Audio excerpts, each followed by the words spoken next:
Bienvenidos a todos y estamos aquí dándole a usted también la bienvenida de parte de toda Iglesia a la Red. Soy el pastor Daniel Catarizano y hay tres congregaciones que tenemos en este network o red de iglesias: Iglesia a la Red Arvada, Iglesia a la Red Norte en el Miro Denver y también Iglesia la Red Aurora. Y en nombre de las tres congregaciones, bienvenido, bienvenida. Hoy vamos a hablar en el mensaje acerca de un tema tan importante como usted ya ha visto en la introducción, entendiendo la salvación. Yo hallo aún a muchas personas, a muchos cristianos que no comprenden, no entienden realmente qué es lo que Dios les ha dado. Entienden que son salvos, salvas, pero no comprenden exactamente qué significa eso. Y entonces piensan, bueno, tal vez debo ganarme la salvación, hacer obras, méritos. Y aun cuando muchos aceptan que ya eso no es así realmente, sino que es por el mérito del Señor Jesucristo, de todas maneras muchas veces piensan mis pecados presentes o cuando caigo en pecado, alguna cosa tal vez me puede hacer perder la salvación, o quizá cuando llegue al cielo, bueno, Dios decidirá qué es lo que Él va a hacer conmigo. Bueno, tengo noticias para usted. Tiene que comprender, tiene que conocer qué es lo que el Señor Jesucristo, qué es lo que Dios ha hecho por usted y por mí. Y vamos a estudiarlo hoy brevemente y vamos a poner también la primera parte del mensaje con algunas explicaciones doctrinales, exegéticas, es decir, mirando un texto de Filipenses 2, 12 y 13. No vamos a estar todo el mensaje hablando de una manera doctrinal, pero sí lo tenemos que hacer porque estos dos versículos que vamos a ver han sido de mucha controversia para muchos y no deberían serlo.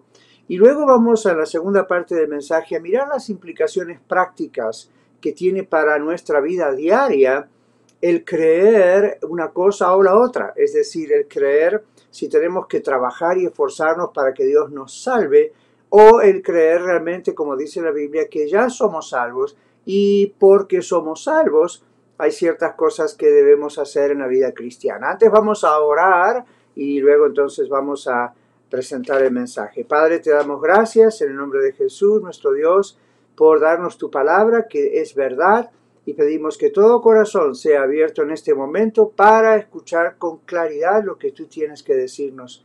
Lo recibimos en el nombre de Jesús. Amén.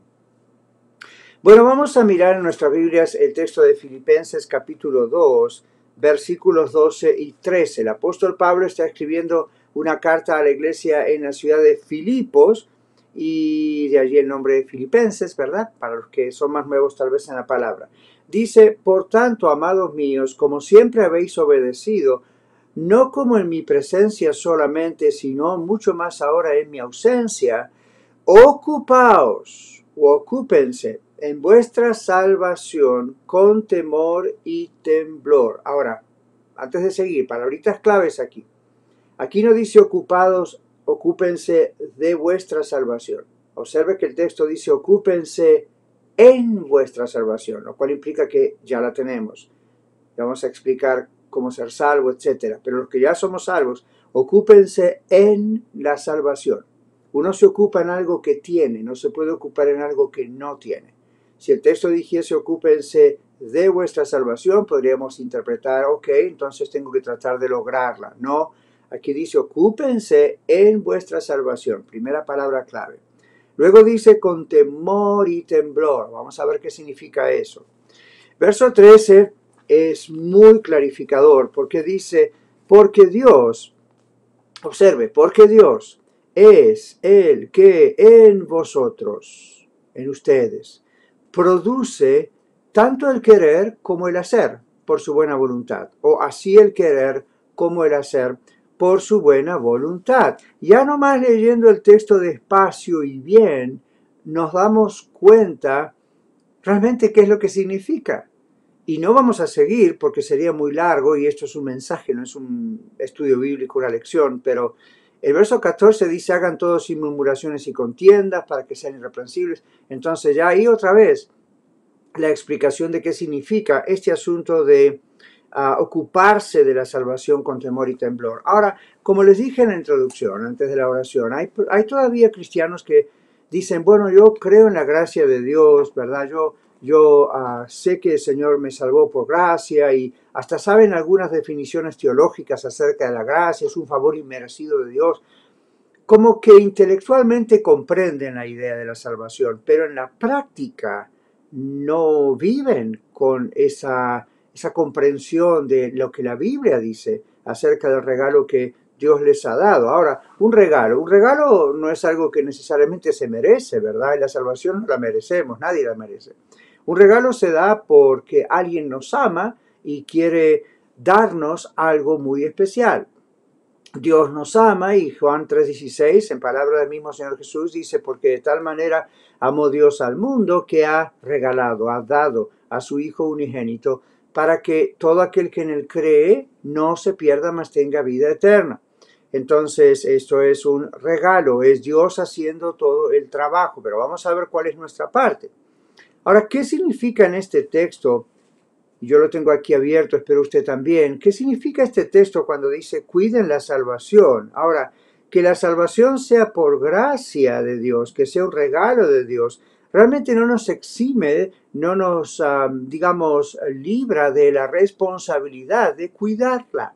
Pero recuerde, cuidamos algo que tenemos, no podemos cuidar algo que no tenemos todavía.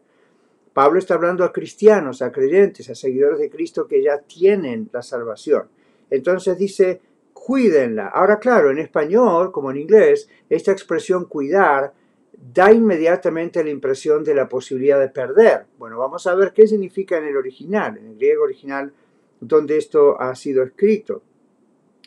Cuando decimos no nos exime de la responsabilidad de cuidar esto que tenemos, de la responsabilidad de cuidarla, digamos, como una planta, fertilizarla, hacerla crecer, regarla.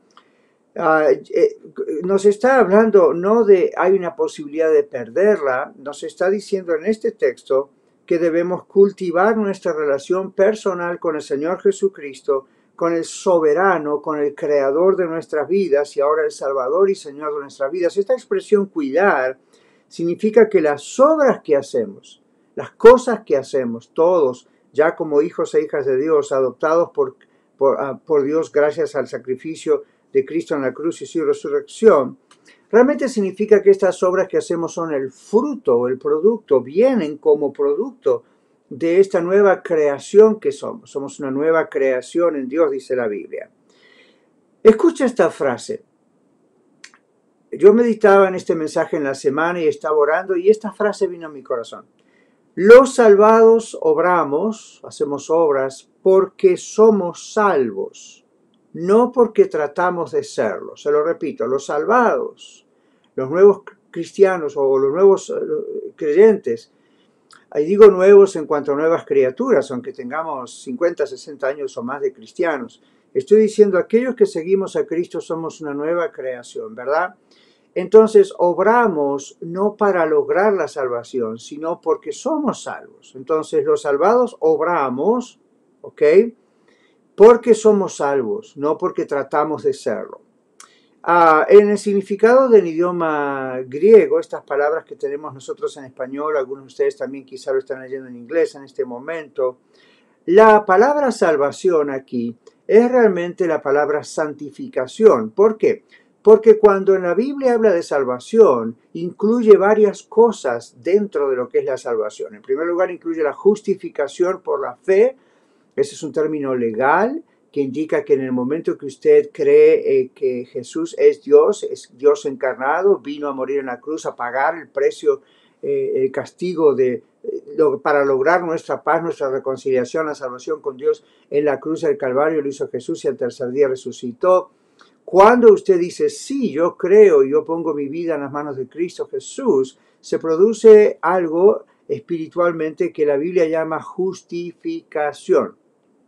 Yo sé que nosotros usamos a veces en español, en algunos contextos, la palabra justificación como para decir, bueno, no importa lo que hizo, queda justificado. Aquí la idea es más fuerte que esa. La idea es realmente, es un término legal en griego, que es donde un juez simplemente sentencia a alguien como culpable, pero al mismo tiempo hace algo para justificarlo y dejarlo libre. Entonces, la salvación incluye la justificación, incluye esa elección, incluye todo lo que tiene que ver con la redención, la futura glorificación, cuando el Señor Jesucristo venga y nos resucite, ¿verdad? O si estamos muertos o si estamos vivos, nos transforma en un abrir y cerrar de ojos, como dice la Biblia. Hay tantas cosas que incluyen cuando decimos soy salvo. Otra de las cosas que incluyen es la santificación. El Espíritu Santo nos hace nacer de nuevo en el momento de nuestra conversión, entrega a Jesucristo. Comienza ese proceso que dura el resto de nuestras vidas aquí en la tierra, por lo menos. Y este texto está hablando de cuidar ese aspecto de nuestra salvación. No está hablando de la justificación en el idioma original. Yo sé que la palabra salvación aquí puede hacernos pensar en lo otro, ¿verdad? En lograr la justificación, lograr la salvación del infierno. No es lo que Pablo, inspirado por el Espíritu Santo, está diciendo a la iglesia en Filipos, por lo tanto tampoco a usted y a mí. Lo que está diciendo este texto es que debemos cuidar lo que tenemos. Este proceso de santificación que el mismo Espíritu Santo hace en nosotros y que requiere una parte de nosotros, requiere una parte allí en nuestra entrega diaria al señorío de Cristo. No es que estamos convirtiéndonos todos los días, eso ya ocurrió, la justificación, recuerde.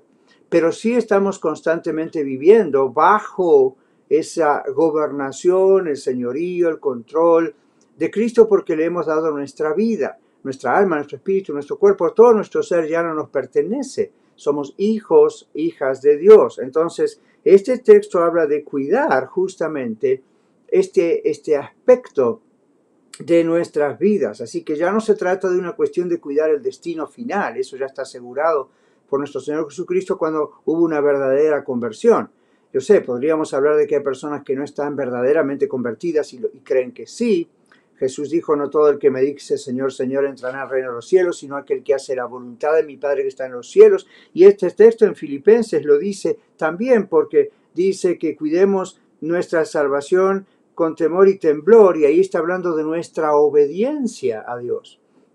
El Señor Jesucristo también dijo que nosotros somos sus amigos y hacemos lo que Él manda. En otras palabras, si obedecemos al Señor, es una característica de una persona salvada por Cristo Jesús el querer obedecer, el odiar el pecado y amar lo bueno. Entonces eso no es un mérito humano, eso no es natural ni usted, ni en mí, ni en ningún ser humano. Eso es un producto de ser gente nueva en el Señor o nuevas criaturas, como dice la palabra de Dios. Así que esto está hablando aquí en Filipenses 2:12 de la victoria que podemos tener cuando somos llenos del Espíritu Santo. Tenemos victoria sobre el pecado. Si caemos, el Señor nos arrepiente, nos convence. Abogado tenemos en Cristo, dice la carta de 1 Juan. Le pedimos perdón al Señor. La sangre de Cristo sigue cubriéndonos de nuestros pecados. Él nos levanta y no practicamos el pecado, porque esta nueva naturaleza que tenemos en Cristo hace que no podamos seguir en las mismas cosas en las que estábamos antes. Ahora nos importa, ahora nos duele cuando pecamos, ahora nos levantamos cuando caemos, no quedamos caídos y no nos importa. Ahora podemos quizá, como esos hijos pródigos, quedar caídos por un tiempo, pero yo siempre digo, se llaman hijos pródigos, no se llaman vecinos pródigos o primos pródigos, para usar términos nuestros hoy.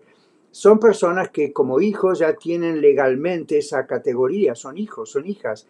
Lamentablemente están rebeldes o son pródigos, pero como Dios los ama, Dios los va a volver a conquistar, los va a volver a traer, como esa parábola del hijo pródigo, donde ese hombre finalmente volvió en sí. Y yo repito esto muchas veces a nuestra iglesia y lo digo en la radio y en conferencias, porque yo sé que la palabra del hijo pródigo está ubicada en tal lugar que nos hace pensar, bueno, en un sentido tiene que ver, Jesús está hablando de la gente que está perdida y el Señor viene a rescatarla, pero también para eso tenemos la parábola de la oveja perdida. Entonces, ¿cuál es la idea aquí? ¿Se trata del hijo pródigo de una persona que no es salva y Dios viene a salvar en Jesús? ¿O se trata de alguien que ya es hijo, pero en realidad se está rebelando? Solamente piensa en esto. Se llama hijo.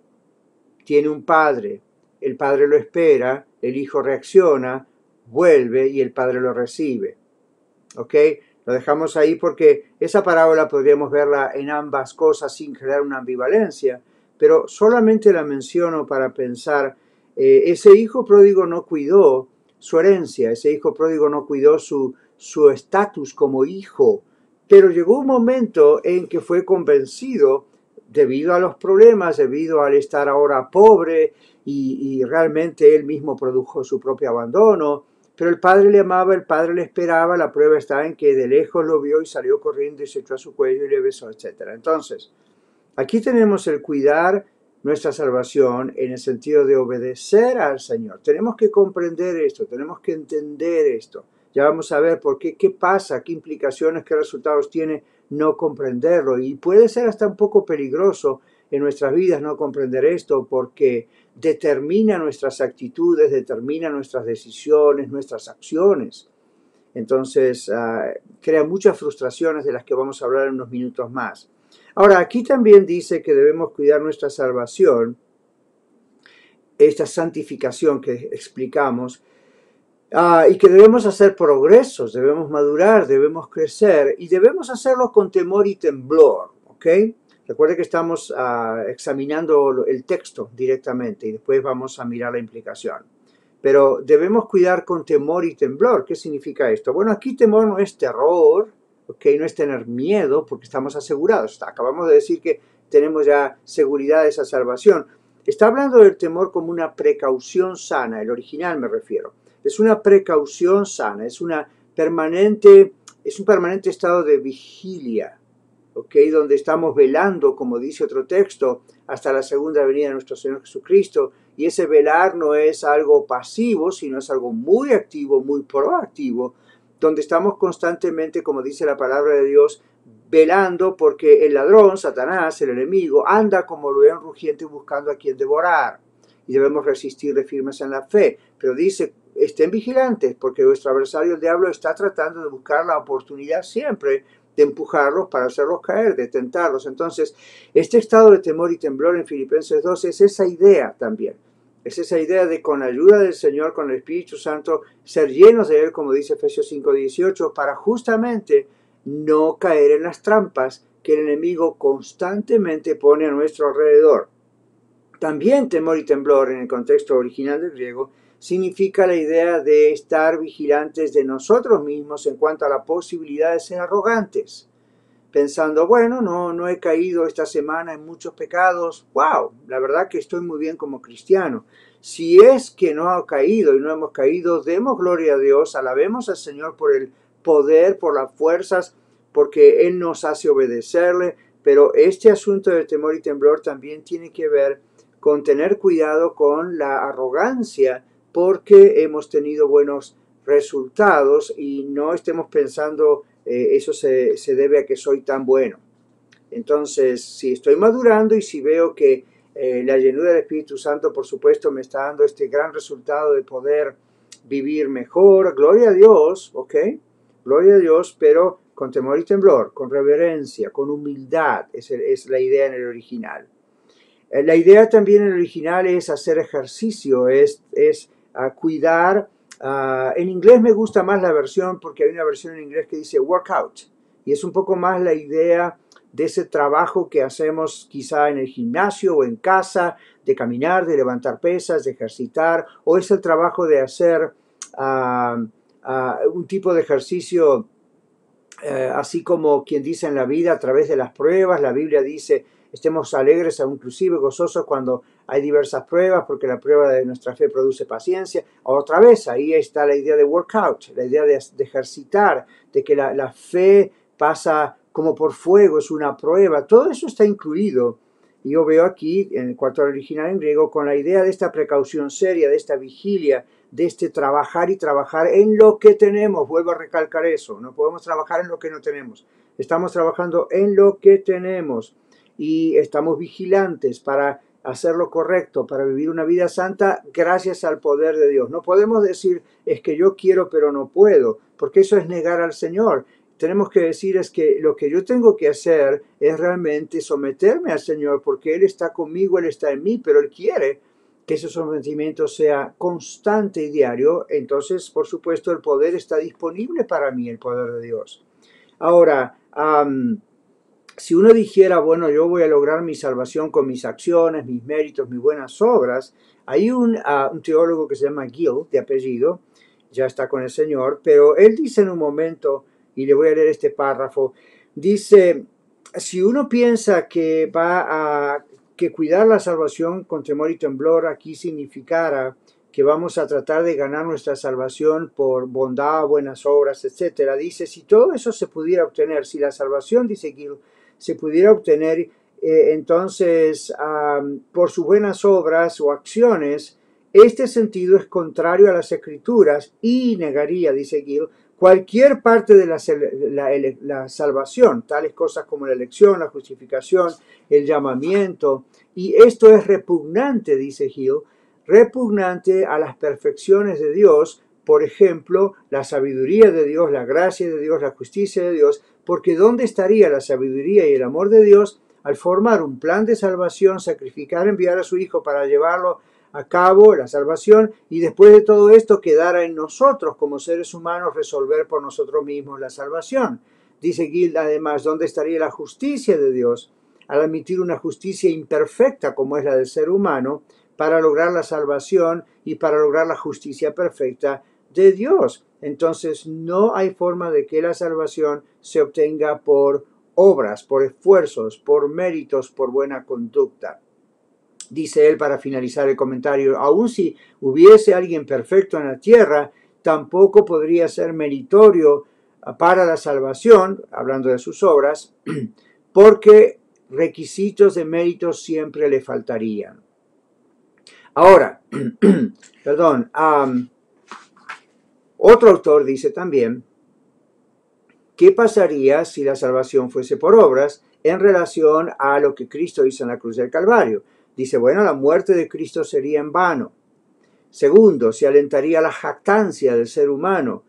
Tendríamos de qué gloriarnos. Por eso otro texto, ¿verdad?, donde dice la salvación es por obras para que nadie se gloríe. Perdón, es por gracia, no por obras para que nadie se gloríe.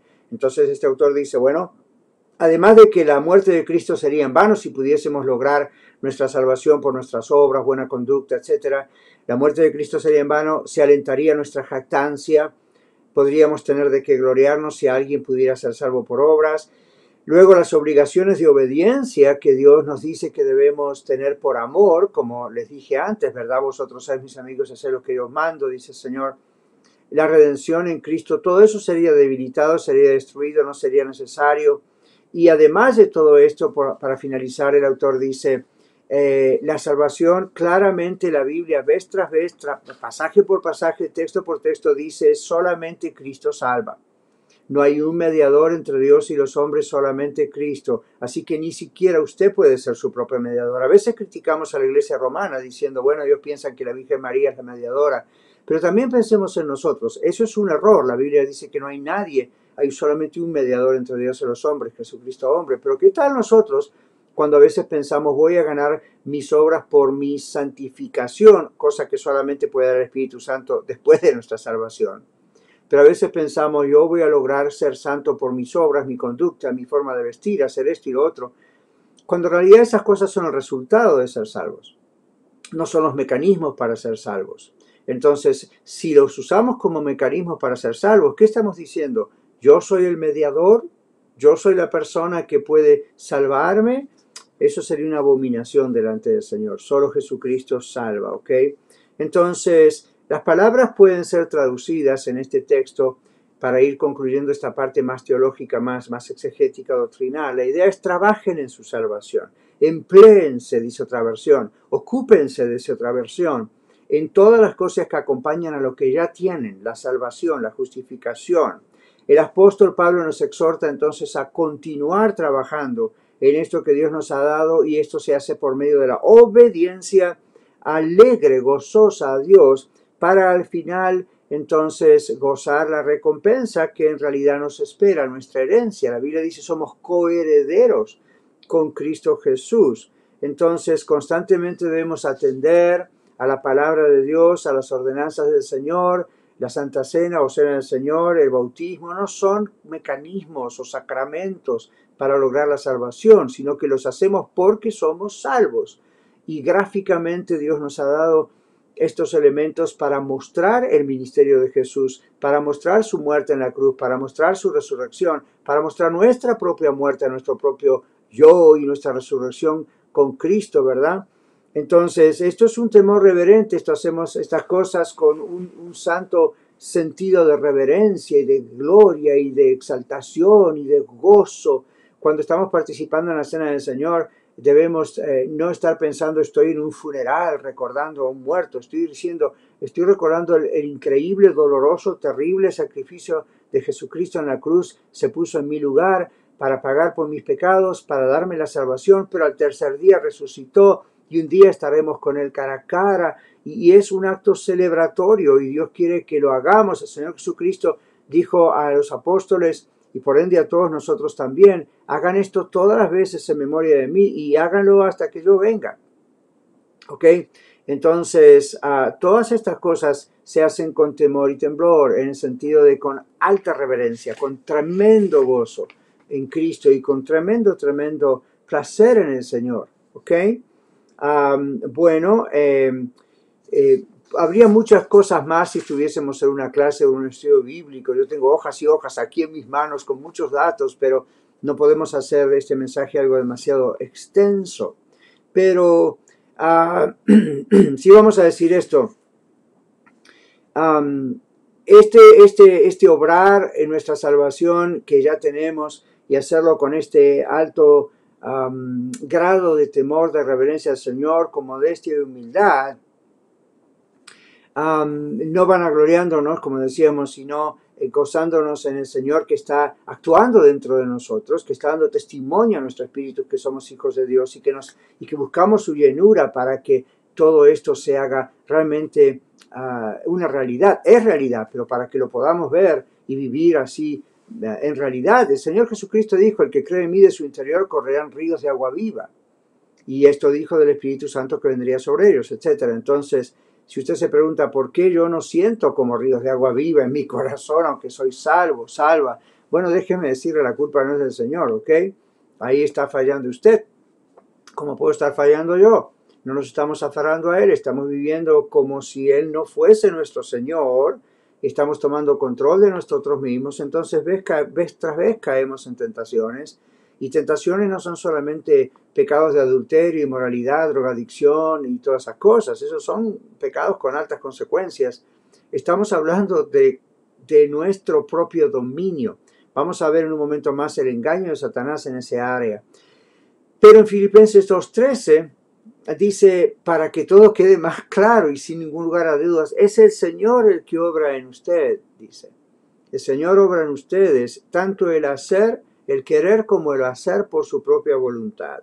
En Ageo capítulo 2 versículo 4, Dios le dice a Ageo, esfuérzate. Y a través del profeta él dice, esfuércense, porque yo estoy contigo.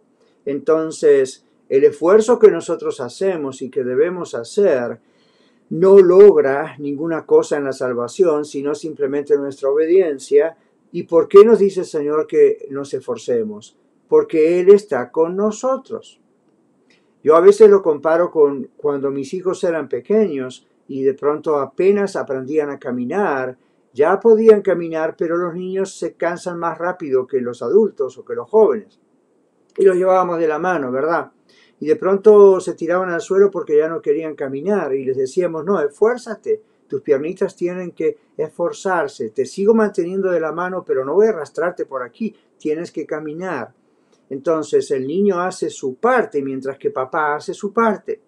Ahora, aquí en la salvación, y aunque ese ejemplo tal vez sea muy infantil, pero en la salvación Dios no nos suelta de las manos, de sus poderosas manos.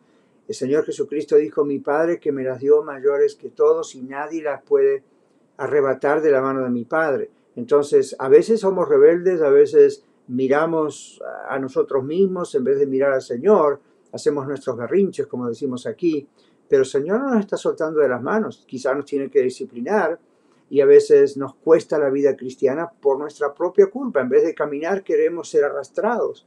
Y el Señor dice, no, esfuérzate, tú tienes que caminar, yo te llevo de la mano. Yo estoy contigo todos los días hasta el fin del mundo. Entonces, Aquí dice en el versículo 13, Dios obra en usted el deseo y el hacer. Entonces esfuércese porque yo estoy con usted, yo estoy contigo. Este es el principio y fundamento de todas las buenas obras que la palabra de Dios viene hablando aquí en Filipenses 2, 12 y 13. La gracia de Dios no solamente nos justifica y nos salva en Cristo Jesús, sino que se forja, se crea en nuestro corazón como esta obra interna que es puramente gracia de Dios. Dios obra en nosotros el deseo de obedecerle. ¿Cómo lo sabemos? Cuando le desobedecemos nos sentimos mal y decimos, ¿por qué hago esto? Mi deseo es agradar a Dios, mi deseo, le amo tanto que mi deseo es agradarle, no para que me acepte en el cielo, ya estoy aceptado por Él, sino para, así como un hijo, una hija, su papá y su mamá desean agradarle, ¿no es cierto? No solo el Día de la Madre, como es hoy, feliz día mamás, no solo el Día de la Madre, sino también, o el Día del Padre, sino que les gusta. A nosotros como hijos nos gustaba cuando éramos pequeños, cuando obedecíamos y veíamos la sonrisa de papá, de mamá, la alegría, el abrazo, el beso. Y lo siento si esa no fue su experiencia con su papá o su mamá, pero sepa que es la experiencia con papá Dios, ¿ok? No agradamos a Dios, no buscamos agradar a Dios y el favor de Dios para ver si en una de esas nos salva. No, por favor, no piense eso. Entienda su salvación, compréndala bien. Agradamos a Dios porque nos ama tanto y nos ha amado tanto en Cristo que es algo natural de esta nueva criatura que somos, el querer agradarlo, porque nos gusta esa relación con Él, nos gusta esa aprobación, esa palmadita, ese abrazo de Él. Ahora, la palabra aquí utilizada, Dios es el que obra en vosotros, es la palabra duname en griego, dinamita como decimos en español, este poder de Dios, no es persuasión moral, no es el propio, nosotros provocamos nuestra propia moralidad, porque ahí crean entonces los moralistas ciertas cosas, los legalistas otras cosas peores. Esto es algo que Dios produce en nosotros cuando nos estamos sometiendo a Él. Esto es otra parte del fruto del Espíritu Santo que menciona Gálatas 5, 22 y 23. Él dice, bueno, aquí entonces en este texto de Filipenses, que Dios produce en nosotros esa voluntad, ese deseo de hacer las cosas, de obrar, ¿ok? Ve otra vez, estamos obrando en lo que tenemos.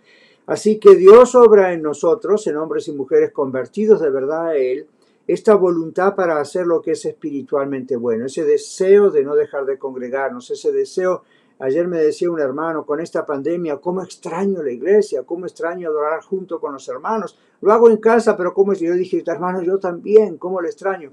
Pero nos damos cuenta que no es simplemente algo de sociología, ¿verdad? Dirían los sociólogos. No es, bueno, el ser humano necesita compañía. No, es realmente algo milagroso, es algo especial, es algo sobrenatural que se produce cuando uno de verdad ha nacido de nuevo. Lo mismo el deseo de orar, el deseo de leer la Biblia, el deseo de ofrendar, el deseo de aconsejar, el deseo de tantas cosas, de interceder por otros. No lo hacemos con cansancio, no lo hacemos con obligación o con fastidio.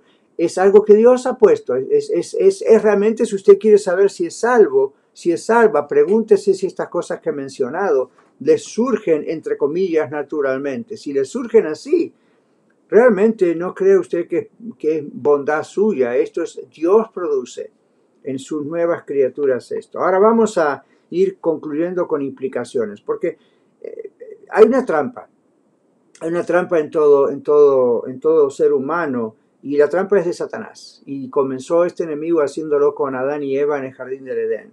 La trampa es concentrar todo en nosotros, en el ser humano como su propio redentor, como su propio Dios.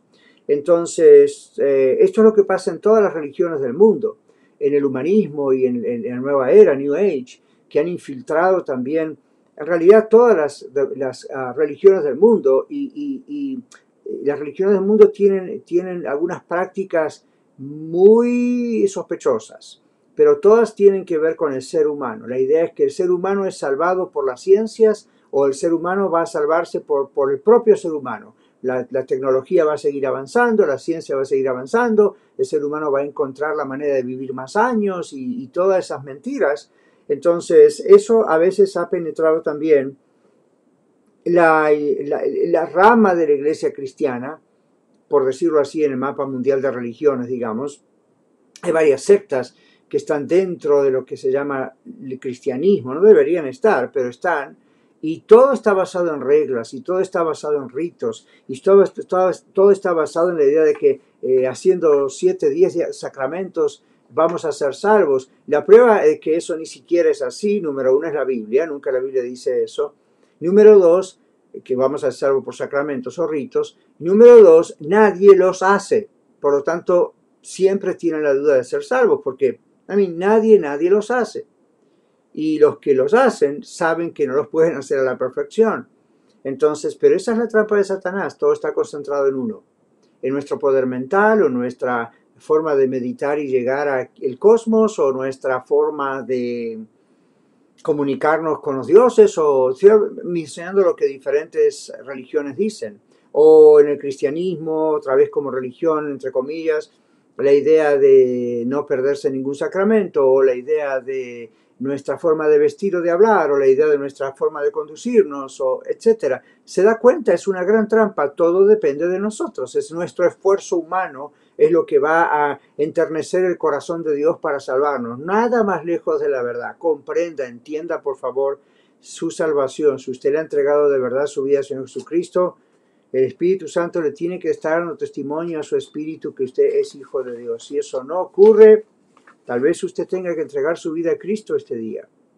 Ahora, las religiones critican al verdadero cristianismo, diciendo que somos facilistas, liberales o arrogantes, pensando que somos los únicos que tenemos la verdad. Lo único que puedo decirles es esto: el Señor Jesucristo dijo, yo soy el camino, la verdad y la vida, nadie viene al Padre sino por mí. Entonces, lo que tratamos simplemente de hacer es aferrarnos a lo que la palabra de Dios, que es la Biblia, del Génesis al Apocalipsis, yo lo creo sin duda, es la palabra de Dios, sin errores, nos dice que solo Cristo salva. Entonces, la gente dice a veces, ustedes son liberales, ustedes son permisivos, ustedes dicen, hago una decisión, me bautizo y ya estoy salvo, no importa cómo viva mi vida. Bueno, si usted cree eso, lo siento, porque eso no es lo que nosotros creemos.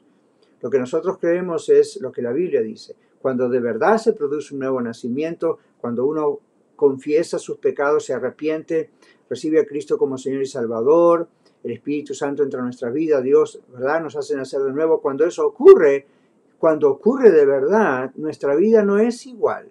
Tomamos muy en serio el tema del pecado. No porque es un riesgo de a ver qué puede pasar con nuestra salvación, sino que tomamos muy en serio el pecado como alguien que es nuevo, toma muy en serio algo que tiene nuevo. Entonces yo lamento que usted piense quizá son permisivos o liberales o facilistas. No se dan cuenta que la persona nacida de nuevo no practica el pecado, dice la Biblia. Puede caer de vez en cuando, pero no practica. No es un estilo de vida el que tiene estar en ciertos pecados y no le importa salir de ellos. A nosotros nos importa. Si no nos importase, bueno, ahí hay una prueba de que entonces nunca fuimos salvos todavía. ¿Ok? Si no podemos perdonar, dice la Biblia, por ejemplo, es una prueba de que no somos salvos. Porque el perdón, el poder perdonar es un milagro de Dios. Perdonamos como hemos sido perdonados. Entonces yo veo que si hay personas que dicen, yo soy cristiano pero no puedo perdonar, entonces no ha sido perdonado todavía. Porque si experimenta el perdón de Dios, sí puede perdonar. Ahora hay mucho más que hablar de eso, lo dejo para otro mensaje. ¿Cuáles son las implicaciones en la vida diaria si usted piensa, si usted no comprende, no entiende su salvación? Bueno, si por ejemplo usted piensa que aún siendo salvo, ¿okay?, debe seguir obrando por las dudas, usted va a tener constantemente desesperanza y frustración. Porque todos sabemos que nuestras obras nunca son suficientes para pagar la deuda por el pecado de habernos rebelado como humanidad contra nuestro Creador y como individuos, ¿verdad? Nuestra responsabilidad es también así personal. Si creemos que vamos a una iglesia, somos cristianos, pero todavía tenemos que seguir haciendo cosas para salvarnos, entonces siempre va a haber frustración emocional, va a haber frustración espiritual, porque nunca vamos a lograr eso. Va a haber muerte emocional en ese aspecto. No muerte, no lo entienda de una manera psicológica, ¿verdad?, o así, clínica, sino la idea de que no vamos a tener esa vida abundante que el Señor dice. Si el Señor está en nuestras vidas, tenemos que experimentar la vida abundante. Ahora, La constante frustración espiritual emocional del que obra para ser salvo produce miedo a la muerte, miedo al juicio. Para esa persona, para ese hombre, para esa mujer, la muerte es un misterio porque no sabe cuál será su destino. Cuando la Biblia nos dice en palabras del apóstol Pablo, ¿dónde está, oh muerte, tu aguijón? ¿Dónde eso? Etcétera, ¿verdad? ¿Dónde sepulcro tu victoria? A nadie le gusta el concepto de la muerte, como decimos siempre, la idea de la muerte, pero para el ser humano que es salvado, salvada, piensa en la muerte como, ok, la expectativa de un viaje y en el momento que muere usted inmediatamente está en la presencia del Señor. Ok, está en casa. Bueno, implicaciones prácticas para entender la salvación y con esto vamos a ir concluyendo. El creyente nacido de nuevo, una persona que es salva de verdad, disfruta entonces de victoria sobre el temor a la muerte. La muerte es solamente un momento. Victoria sobre la ansiedad y el temor. La ansiedad y el temor se disuelven, no quiere decir que no aparecen, pero se disuelven cada vez que aparecen porque reenfocamos nuestra mente y nuestro corazón en Cristo. Una gran trampa de la ansiedad y el temor, se lo digo no solo como pastor, sino como consejero profesional, una gran trampa de la ansiedad y el temor es que nos hace enfocar dentro de nosotros mismos, ¿ok? Entonces, ahí lo que vamos a encontrar no es bueno, ¿verdad? Porque vamos a alimentar cada vez más la ansiedad y el temor. Entonces, cuando descansamos en Cristo, cuando somos nacidos de nuevo, tenemos ese poder dado por Dios. Es un verdadero milagro de la seguridad en Cristo que ataca la raíz de lo que produce la ansiedad, que es el descontrol. La ansiedad viene porque notamos que perdemos el control de algo, el control de la salud, de nuestra vida, de la respiración, de los latidos del corazón, de estar encerrados, etcétera. Entonces, el sentido de no poder tener el control comienza a producir en nosotros ansiedad, estrés. Queremos tratar de ganar algo que es imposible porque en el momento no tenemos control. Estamos los seres humanos acostumbrados a tratar de estar teniendo las cosas bajo control. Y se nos dice desde pequeños, tenga las cosas bajo control. Y lo que no se nos dice es que hay cosas que no podemos controlar. Entonces, cuando eso ocurre fuera de nuestro contexto interno, nos ponemos mal. Entonces, cuando somos salvos, sabemos que nuestra vida está bajo el control de Dios. Y entonces ya eso es increíble cómo soluciona el problema de la ansiedad y el temor. Pero imagínense si pasamos, yo no sé cómo puede vivir la gente que no sabe que es salva o que no conoce a Cristo, ¿verdad? Con esa constante escape y escapismo interno frente a la idea de cualquier cosa como la muerte u otras cosas que le producen temor. Entonces, la salvación en Cristo Jesús nos recuerda, nos hace volver el Espíritu de Dios a, no, tranquilo, tranquila, yo tengo todo bajo control, yo te amo, no tienes que estar haciendo nada para ver si yo te acepto, ya te he aceptado, ¿ok? Otra cosa es lo que decíamos antes, el milagro de poder perdonar. Ya lo mencioné, así que no lo voy a volver a mencionar antes, pero lo tengo en una lista que hice de algunas de las muchísimas cosas que son buenas implicaciones para nosotros poder comprender en la vida práctica, al comprender la salvación, cómo esto determina nuestras acciones, nuestras actitudes, nuestro vivir. Vivir en gozo y paz. Hay gente que dice, ¿cómo dice la Biblia que tenemos que estar en gozo aún en diversas pruebas? Esto es imposible. Sí, para el que no conoce a Cristo, no para el que conoce a Cristo de verdad. El que ha nacido de nuevo, de verdad, es convertido. Entonces, aún en medio de las pruebas, siente gozo y paz. ¿Por qué? Porque gozo y paz dejan de ser el objetivo de nuestras vidas. ¿Ok? Yo sé que aquí la Constitución de Estados Unidos, como en otros países, dice que uno de los objetivos es que podamos ser felices. Ok, está bien. Pero uno se frustra porque hay tantas cosas que se interfieren ahí para que realmente se logre esa felicidad. Cuando somos realmente de Cristo, ya no nos esforzamos por tener gozo y paz, ya los tenemos, los recibimos como fruto de la presencia de Dios en nuestra vida, y aun cuando pasamos momentos de dolor o momentos duros como ahora en la pandemia, internamente la paz y la tranquilidad no se van y el gozo en Cristo no se va. El gozo no significa hagamos de cuenta que no pasó nada y vamos a sonreír y ya está. No, uno puede estar llorando, puede estar en duelo, de luto, puede estar sufriendo. Adentro está esa paz de Dios que sobrepasa todo entendimiento y esa paz produce una sensación de gozo, de gratitud al Señor. Así que Solo Dios puede salvar, ¿ok? Para concluir, solo Cristo puede salvar por medio de su sacrificio en la cruz del Calvario. Y cuando el Señor salva, salva. Lo único que Él manda es que nos arrepintamos, y ya lo hicimos muchos de nosotros, millones y millones a través de la historia. Le pidamos perdón al Señor, reconociendo que somos pecadores y que solamente la sangre de Cristo, su Hijo, nos limpia de todo pecado. Ponemos nuestra confianza totalmente en el Señor Jesucristo. Solo Él entonces puede hacernos nacer de nuevo. Y por favor, recuerde esto. Usted no tiene que esperar hasta el día del juicio final para saber si es salvo. Yo escucho esto muchas veces y me disgusta. La Biblia nunca dice que nosotros debemos esperar hasta el día del juicio para ver qué decide Dios. Ya somos salvos desde el momento en que somos salvos. ¿Ok? Entonces todo es nuevo, las cosas viejas pasaron, ahora todo comienza a ser nuevo. El fruto de la presencia de Dios, o Dios en su presencia, da frutos de maneras concretas, demostrables y expresadas en los cambios que Él continúa haciendo en nuestras vidas.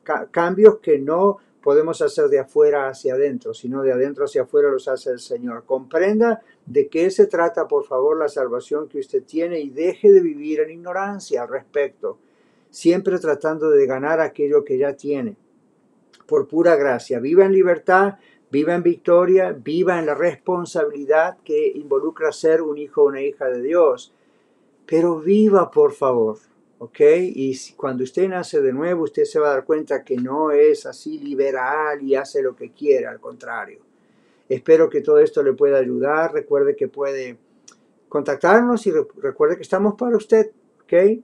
Dios le bendiga. Y si usted no ha entregado su vida al Señor Jesucristo, o este mensaje le ha demostrado el Señor que usted todavía no es salvo, no tema, simplemente arrepiéntase, pídale perdón al Señor, invite a Cristo a entrar en su corazón, dígale: antes yo lo hice como algo que me empujaron a hacer o sin entenderlo. Como dijo aquel siervo de Dios en la Biblia: de oídas te había oído, mas ahora mis ojos te ven. Por lo tanto me arrepiento, y bueno, el Señor va a perdonarle. Y comience a vivir no por obras. Cuide su salvación, como hemos explicado. Cuide esto que tiene, trabájelo, pero recuerde que solo Cristo salva y ya le ha salvado. ¿Ok? Padre, gracias por todos los que han visto este mensaje. Pido, Señor, que tú les des tu seguridad. No seguridad en ellos, en una religión. No seguridad en nadie, seguridad en ti. Para que ellos puedan disfrutar.